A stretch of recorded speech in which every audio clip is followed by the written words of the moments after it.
অন্তর্বর্তী সরকার একটি constitution order, যেটা জুলাই ঘোষণার 22 দফা অনুসরণ করে ঘোষণা করতে পারে।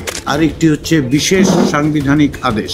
এই পরিপ্রেক্ষিতে বিশেষজ্ঞদের পক্ষ থেকে এই দুটো বিষয়কে সমন্বিত করে একটি পূর্ণাঙ্গ মতামত কমিশনকে তারা দিয়েছেন এবং সেটা আমরা আজকে রাজনৈতিক দলগুলোর কাছে উপস্থাপন করেছি। আমাদের বিশেষজ্ঞ প্যানেলের কাছ থেকে যে সুপারিশ পাওয়া গেছে, যেটা তারা বলছেন যে তারা ঐকমত্য কমিশনকে এই মতামত দিচ্ছেন যে আমরা এটা সরকারের কাছে সুপারিশ হিসেবে হাজির করতে পারি। তারা বলছেন যে অন্তর্বর্তী সরকার একটি কনস্টিটিউশন অর্ডার, যেটা জুলাই ঘোষণার 22 দফা অনুসরণ করে ঘোষণা করতে পারে।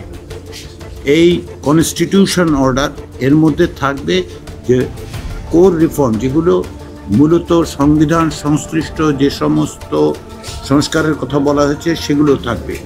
তারা বলছেন যে এই কনস্টিটিউশন অর্ডারটি পরবর্তী সময়ে, অর্থাৎ যেদিন পরবর্তী জাতীয় নির্বাচন অনুষ্ঠিত হবে সে একই সময়ে গণভোট করা যেতে পারে।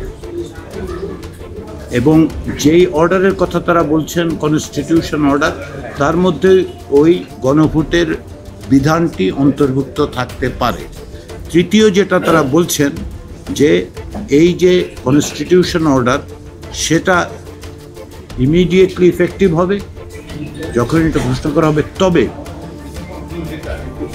গণভোটের মধ্য দিয়ে যখন জনগণের সম্মতি পাওয়া যাবে তখন থেকে এটাকে ভ্যালিডেটেড বলে মনে করা হবে এবং রেট্রোস্পেক্টিভলি, অর্থাৎ যখন থেকে আইনটা করা হয়েছে তখন থেকে তার বাস্তবায়ন বিবেচনা করা হবে।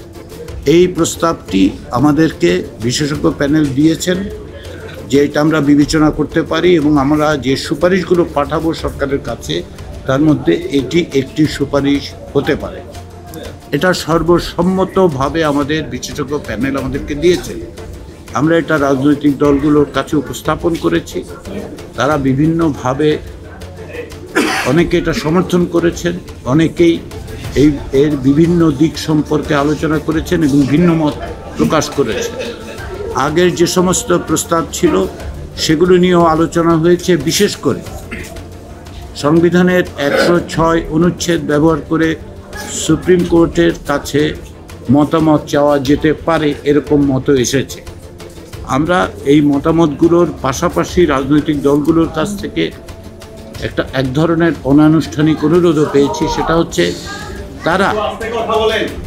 তারা তাদের নিজেদের মধ্যে আলাপ আলোচনা করে এক জায়গায় আসার চেষ্টা করছেন। সেই রকম সমস্ত বিবেচনায় আজকে এই সমস্ত প্রস্তাবগুলো রেখেই আমরা আমাদের এই বৈঠক মুলতবি করেছি।